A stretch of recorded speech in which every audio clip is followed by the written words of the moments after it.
Hi, um, welcome back. I'm going to read chapters 20 and 21 on this video of Walk Two Moons. Chapter 20 is called The Blackberry Kiss, and it begins on page 112. And for those of you who are worried that Ben is going to try and awkwardly kiss Sal again, don't worry. It's not that kind of kiss. When we left off, the lunatic had... lunatic. Remember, Phoebe thinks he's a lunatic. We don't really know what he is. The lunatic had come up to Phoebe on the street and knew her name, and she freaked out when she saw him put his hand in his pocket, thinking, I guess, he had a weapon, and ran off and said if she sees him again, she's going to call the police herself.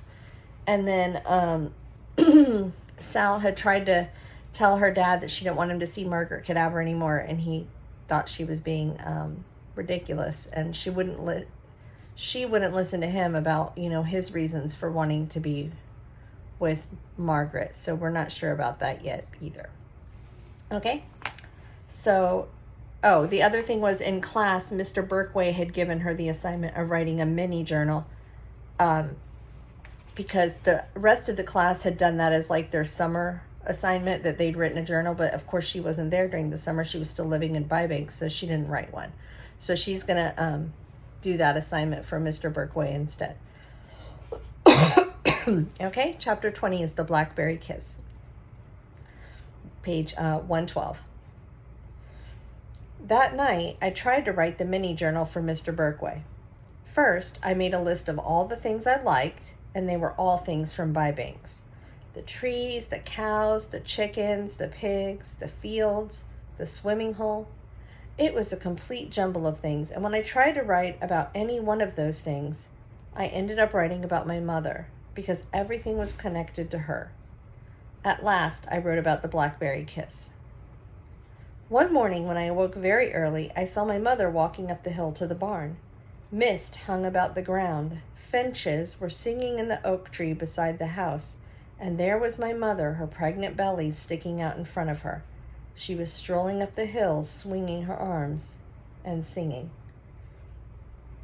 So this was a time when the mom was pregnant. And again, we don't know where the baby is now. That's kind of something for you to think about and predict. And she's singing this song. I am not a singer by any stretch of the imagination, so I'm going to read it instead of singing it. You're welcome. Oh, don't fall in love with a sailor boy, a sailor boy, a sailor boy. Oh, don't fall in love with a sailor boy, 'cause he'll take your heart to sea. As she approached the corner of the barn where the sugar maple stands, she plucked a few blackberries from a stray bush and popped them into her mouth. She looked all around her, back at the house, across the fields, and up into the canopy of branches overhead. She took several quick steps up to the trunk of the maple, threw her arms around it, and kissed that tree soundly. So, kind of a picture of a time when Sal's mom was very happy, just, out for a walk, singing a song, being pregnant, loving nature, and to show that love, just spontaneously hugging and kissing a tree. Later that day, I examined this tree trunk. I tried to wrap my arms about it, but the trunk was much bigger than it had seemed from my window. I looked up at where her mouth must have touched the trunk. I probably imagined this, but I thought I could detect a small dark stain as from a blackberry kiss. I put my ear against the trunk and listened. I faced that tree squarely and kissed it firmly. To this day, I can smell the smell of the bark, a sweet woody smell, and feel the ridges in the bark and taste that distinctive taste on my lips. In my mini journal, I confess that I had since kissed all different kinds of trees, and each family of trees, oaks, maples, elms, birches, had a special flavor all its own. Mixed in with each tree's own taste was the slight taste of blackberries, and why this was so, I could not explain. The next day, I turned in this story to Mr. Berkway. He didn't read it or even look at it, but he said, "Marvelous, brilliant," as he slipped it into his briefcase. "I'll put it with the other journals." Phoebe said, "Did you write about me?" Ben said, "Did you write about me?" Mr. Berkway bounded around the room as if the opportunity to teach us was his notion of paradise. He read a poem by E. E. Cummings titled "The Little Horse is Newly," and the reason why the only capital letter in the title is the Y at the end of Newly is because Mr. Cummings liked to do it that way. He probably never took English, Phoebe said. To me, that Y looked like the newly born horse standing up on its thin legs. The poem was about a newly born horse who doesn't know anything but feels everything. He lives in a smooth, beautifully folded world. I liked that. I was not sure what it was, but I liked it. Everything sounded soft and safe. I will link on your lessons that poem by E. E. Cummings that she's talking about for you to read if you're interested. He was famous for not liking to follow rules of English and grammar. In his poetry, he preferred to keep it like free-flowing and kind of capitalized and punctuated where he wanted to. But no, you can't do that on your papers. I'm sorry. Only famous poets get to do that. I'm at the bottom of 114 now. That day, Phoebe left school early for a dentist appointment. I started walking home alone, but Ben joined me. I was completely unprepared for what happened on the way home and for what would happen later. Ben and I were simply walking along, and he said, "Did anyone ever read your poem?" "No." "I know how to do it," he said. "Want me to read yours?" He took my hand and stared at it for the longest time. His own hand was soft and warm. Mine was sweating like crazy. He was saying, and tracing the lines of my palm with his finger. It gave me the shivers, but not in an entirely unpleasant way. The sun was beating down on us, and I thought it might be nice to stay there forever with him just running his finger along my palm like that. I thought about the newly born horse who knows nothing and feels everything. I thought about the smooth, beautifully folded world. Finally, Ben said, "Do you want the good news first or the bad news?" "The bad news. It isn't real bad, is it?" He coughed. "The bad news is that I can't really read palms." I snatched my hand away. "Don't you want to know the good news?" he asked. I started walking. "The good news is you let me hold your hand for almost 5 minutes and you didn't flinch once." I didn't know what to make of him. He walked me all the way to my house, even though I refused to speak to him. He waited on the porch until I was ready to go to Phoebe's, and then he walked me to her house. So, if you've never heard of palm reading, it's kind of I don't actually know the origins of where it came from. Sometime in the past, people thought that you could tell things about you by your palm, like these lines on your palm, especially. Like one of them is your love line, one is your lifeline. Supposedly, you're able to tell something about like what someone's love life will be like or how long they'll live from the way the lines on your palm are. But Ben was just doing it as a way to hold her hand.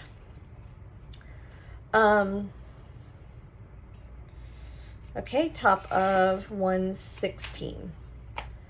When I knocked at Phoebe's door, Ben said, "I'll be going now." I took a quick look at him and turned back to the door. But in that instant that I was turning my head, he leaned forward, and I do believe his lips kissed my ear. I was not sure this was what he intended. In fact, I was not sure it happened at all, because before I knew it, he had hopped down the steps and was walking away. Okay, so apparently I lied at the beginning of this video, and there is more awkward near kissing between Sal and Ben. Sorry, I forgot about that part. Okay, the door inched open, and there was Phoebe's round face, as white and frightened as ever you could imagine. "Quick," she said, "come in." She led me into the kitchen. On the kitchen table was an apple pie, and beside it were 3 envelopes, one for Phoebe, one for Prudence, and one for their father. I opened my note, Phoebe said, showing it to me. It said, "Keep all the doors locked and call your father if you need anything. I love you, Phoebe." It was signed, Mom. I didn't think too much of it. Phoebe, I said, I know. It doesn't sound terrible or anything. In fact, my first thought was, well, good. She knows I'm old enough to be here by myself. I figured she was out shopping, or maybe she even decided to return to work, even though she wasn't supposed to go back to Rocky's Rubber until next week. But then Prudence came home and opened her note. I'm going to walk with the video for a second because my dogs are scratching at the door to be let in. And they will start barking if I don't. And I would edit all this out, except that I don't know how. Sorry. Okay. Okay. So Phoebe opened the note that said, keep all the doors locked and call your father if you need anything. And then now Prudence is going to open her note. Phoebe showed me the note left for Prudence. It said, please heat up the spaghetti sauce and boil the spaghetti.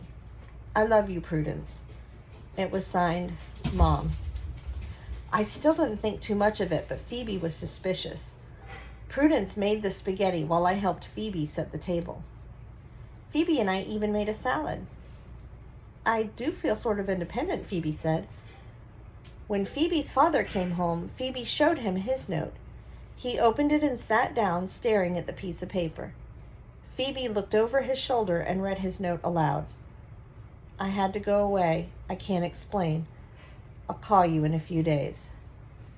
I had a sinking feeling. So that part's kind of important because this note that the mom left that she had to go away, Mrs. Winterbottom, you know that that's got to be hitting Sal right in the heart, thinking about that her mom went away. Prudence started asking a million questions. What does she mean? Go away where? Why can't she explain? Why didn't she tell you? Did she mention this? A few days? Where did she go? Maybe we should call the police, Phoebe said. I think she was kidnapped or something. Oh, Phoebe, Mr. Winterbottom said. I'm serious, she said. Maybe a lunatic came in the house and dragged her off. Phoebe, that is not funny. I'm not being funny. I mean it. It could happen. Prudence was still asking her questions. Where did she go? Why didn't she mention this? Didn't she tell you? Where did she go? Prudence, I honestly cannot say, her father said. I think we should call the police, Phoebe repeated. Phoebe, if she was kidnapped, would the lunatic, as you say, allow her to sit down and write these notes? He stood up, removed his coat, and said, let's eat. As I left, Phoebe said, my mother has disappeared. Sal, don't tell anyone. Don't tell a soul. At home, my father was slumped over the photo album. He used to close the album quickly when I came in the room, as if he were embarrassed to be caught with it. Lately, however, he didn't bother to close it.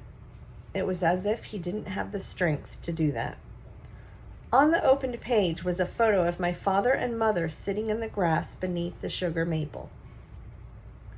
His arms were around her, and she was sort of folded into him. His face was pressed up next to hers, and their hair blended together. They looked like they were connected. Phoebe's mother went away, I said. He looked up at me. She left some notes. She says she's coming back, but I don't believe it. I went upstairs and tried to work on my mythology report. My father came to the doorway and said, people usually come back. Now I can see that he was just talking in general, just trying to be comforting. But then, that night, what I heard and what he said was the tiniest reassurance of something I had been thinking and hoping. I had been praying that a miracle would happen and my mother would come back and we would return to Bybanks and everything would be exactly as it used to be. Okay, that's the end of chapter 20. I'm going to go on and read chapter 21. It's very short. It's only like 3 pages long. It starts, on page 120, chapter 21. It's called Souls. At school the next day, Phoebe wore a fixed expression, a sealed, thin smile. It must have been hard for her to maintain that smile because by the time English class came around, her chin was quivering from the strain. She was extremely quiet all day. She didn't speak to anyone but me, and the only thing she said to me was, "Stay at my house tomorrow night." It wasn't a question, it was a command. Mr. Berkway gave us a 15-second exercise. As fast as we could without thinking, we were to draw something. He would tell us what we were to draw when everyone was ready. "Remember," he said, "don't think, just draw. 15 seconds. Ready? Draw your soul. Go." We all wasted 5 seconds staring blankly back at him. When he saw that he was serious and watching the clock, our pencils hit the paper. I wasn't thinking. There wasn't time to think. When Mr. Berkway called stop, everyone looked up, dazed.